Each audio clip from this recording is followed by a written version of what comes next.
Bersama saya Mastura Malak dalam rentasan berita edisi 1577 antara paparan utama. Ekstremis ajaran siapa? Ikut rasa binasa, ikut hati mati. Berapa kali rakyat Kelantan nak kena scam?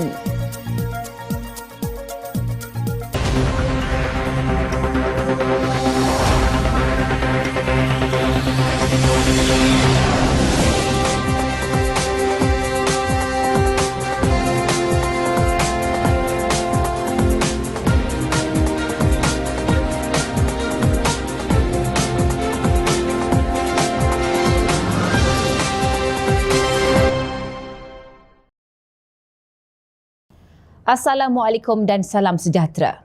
Adalah menjadi tanggungjawab rakyat Malaysia untuk mengekalkan ketenteraman, tidak bersikap melampau dalam berpolitik dan tidak mencetuskan perseteruan kaum demi kesejahteraan bersama. Kejadian khianat yang berlaku di kedai sebeneka KK Supermart di Bidor awal pagi Selasa lalu amat dikesali. Ketika kejadian, pekerja wanita berusia 20 tahun itu terdengar bunyi botol pecah di bahagian hadapan kedai. Selepas itu, pekerja tersebut terus ke bahagian hadapan kedai dan mendapati terdapat serpihan kaca serta bahan letupan menyerupai mercun di atas lantai kedai. Wanita itu juga telah terhidu bau seperti minyak tanah dipercayai daripada serpihan kaca tersebut. Kalangan pemimpin politik mengecam insiden berkenaan, malah menyifatkan tindakan ekstrim seperti itu tidak boleh diterima akal dan wajar dikecam. Justru mereka mahu semua pihak menyerahkan isu diselesaikan menerusi lunas undang-undang.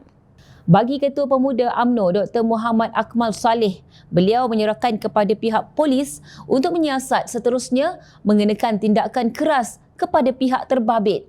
Sebelum itu, pada 25 Mac lalu, warga Perlis dikejutkan dengan tindakan ekstrim seorang individu yang telah memecahkan cermin kenderaan milik Ahli Dewan Undangan Negeri Adun Indera Kayangan YB Gan Ailing dengan menggunakan bata. Tindakan melampau itu dikuatiri mempunyai kaitan dengan perbezaan fahaman politik. Menurut Naib Ketua Angkatan Muda Keadilan AMK Cabang Padang Besar, Leong Chi Wei, insiden yang menimpa ke atas adun berkenaan tidak akan berlaku sekiranya masyarakat Malaysia yang berbeza latar belakang, kaum dan agama bersifat saling menghormati antara satu sama lain. Saya mengutuk sekeras-kerasnya tindakan yang hulu dan melampaui batas ini. Penyemaian benih ekstremis ini perlu dihentikan sebelum ia mengakar sehingga menjejaskan keharmonian serta ketenteraman negara yang selama ini kita usaha untuk kecapi bersama, katanya dalam satu kenyataan. Tegas Chi Wei, perbuatan merosakkan harta benda peribadi itu tidak boleh dibiarkan tanpa sebarang tindakan undang-undang kerana jika dibiarkan, dikuatiri masyarakat akan memandang perbuatan ekstremis seperti itu sebagai insiden remeh dan terpencil. Walau apa sahaja fahaman politik, kita perlulah berfikiran rasional, jangan kita melampau berbalah akibat ideologi politik yang berbeza. Saya mengucapkan tahniah kepada pihak polis atas tindakan pantas yang diambil bagi mengawal keadaan serta menjalankan siasatan segera sehingga suspek dapat ditahan dalam masa begitu singkat ini, katanya. Dilaporkan polis telah menahan seorang mekanik motosikal dipercayai melakukan perbuatan khianat terhadap dua kereta milik Gan Ailing sehingga mengalami keretakan cermin hadapan dan kemik di bahagian fender hadapan. Sesungguhnya tindakan khianat sedemikian perlu ditolak rakyat memandangkan wakil rakyat yang dipilih adalah melalui proses pilihan raya. Walaupun YB Gana tidak mengalami kecederaan fizikal dalam insiden ini, namun ia perlu dilihat sebagai tindakan serius kerana keselamatan seorang wakil rakyat terancam. Ancaman keganasan terhadap seseorang wakil rakyat tidak sepatutnya berlaku kerana tindakan ini akan merencat kebebasan wakil rakyat bersuara dan menghalang mereka menjalankan amanah demi kesejahteraan rakyat. Siapa yang membawa ajaran ekstremis begitu? Siapa lagi kalau bukan mereka yang sentiasa menyemai kebencian dan fahaman politik taksub dan huluk sehingga sanggup mempertaruhkan masa depan peribadi kononnya demi sebuah perjuangan. Sekiranya insiden itu tidak diambil serius, dibimbangi akan memberi persepsi bahawa perbuatan khianat itu membenarkan budaya keganasan dinormalisasikan apabila tidak berpuas hati. Pihak polis perlu menyiasat perkara itu berdasarkan peruntukan undang-undang yang paling berat agar orang ramai sedar bahawa ancaman dan serangan sebegini tidak akan dikompromi oleh pihak berkuasa. Berhentilah menjadi hamba kepada ahli politikus yang sentiasa menyemai benih kebencian, dendam, perkauman dan agama sempit. Apa yang anda perolehi apabila sudah terkantoi? Ahli politik yang anda sanjung tidak terkesan apa-apa, sebaliknya anda yang akan merengkuk dalam penjara dan akhirnya hilang masa depan dan keluarga.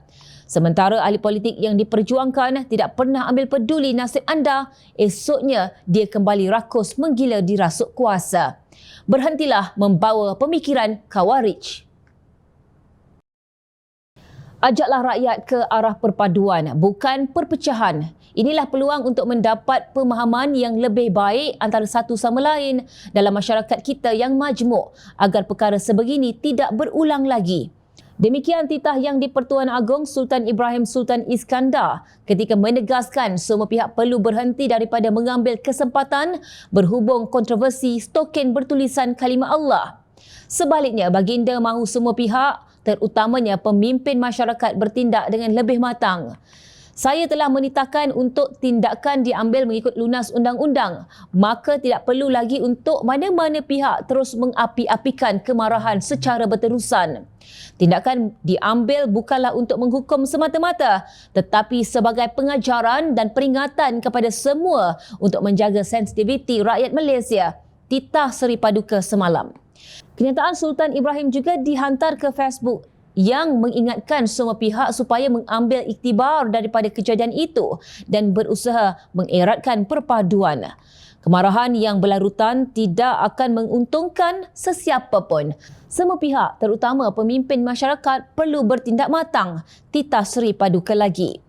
Polis Diraja Malaysia PDRM menasihatkan orang ramai agar bertenang dan tidak menyumbang apa-apa yang boleh membawa kepada peningkatan ketegangan di dalam negara. Pengarah Jabatan Siasatan Jenayah Bukit Aman Muhammad Suhaili Muhammad Zain berkata, ketika ini keadaan agak panas dan isu token yang mengundang kemarahan sesetengah pihak boleh menjadi pemangkin kepada krisis yang lebih buruk. Saya nak ambil peluang untuk menasihatkan semua pihak, stand down, sudah-sudahlah. Pihak kami cukup bimbang ada perkara yang asalnya tidak libatkan isu perkauman tapi libatkan dua kaum berbeza.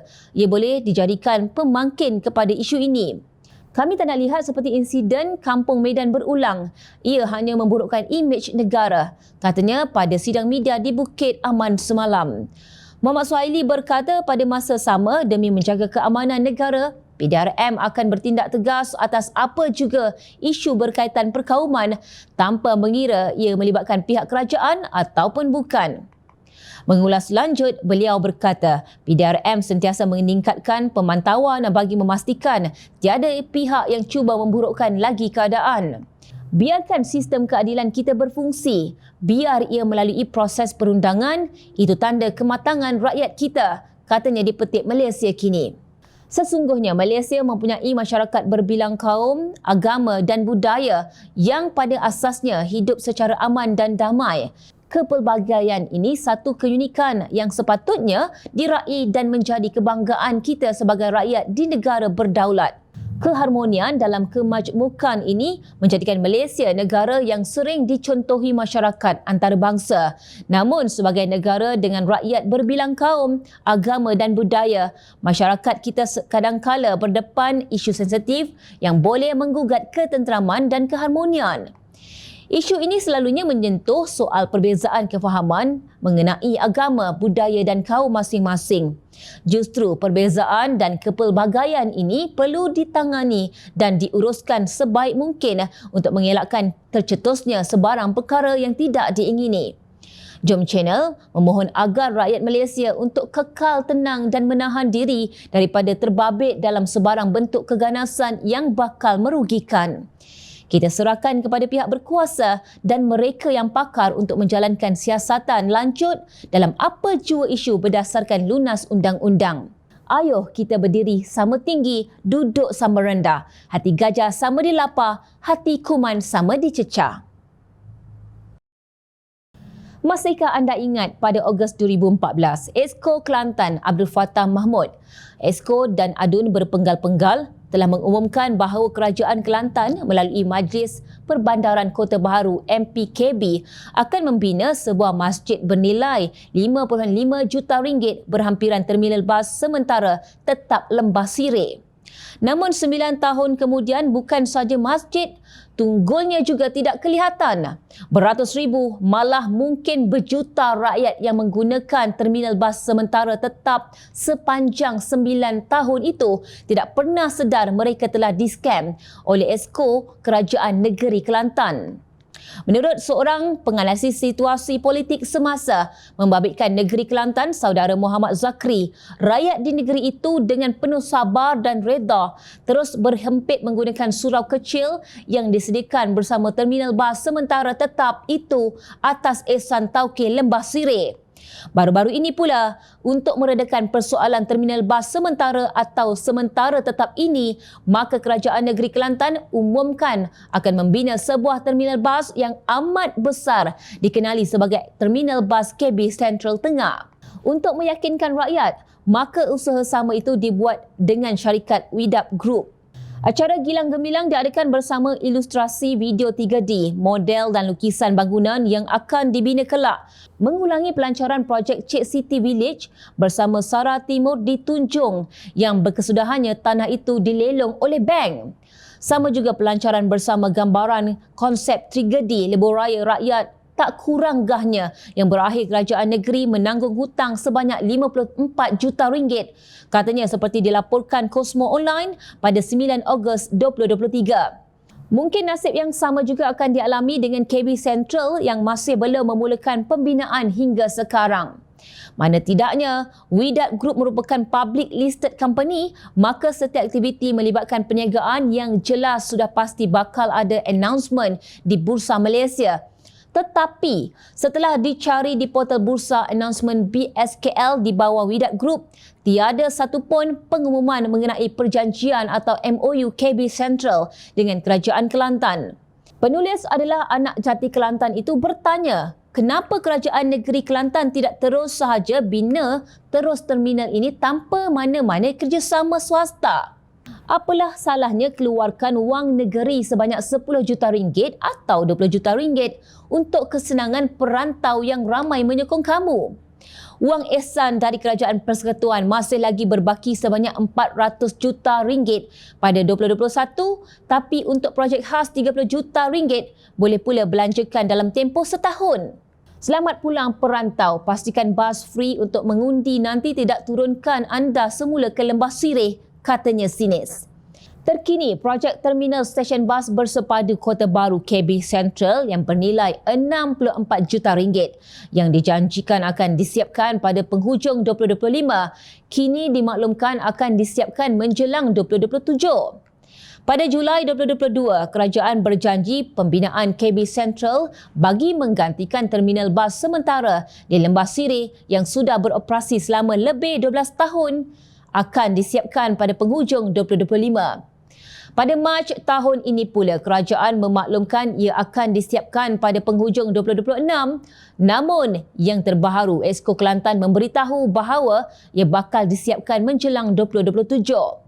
Pengerusi Jawatan Kuasa Kerajaan Tempatan Perumahan Kesihatan dan Alam Sekitar Negeri, Helmi Abdullah berkata, isu KB Sentral menjadi keutamaan kerajaan negeri untuk menyiapkannya dan pada masa yang sama, projek laluan Rel Pantai Timur ECRL akan siap sepenuhnya pada tahun 2027.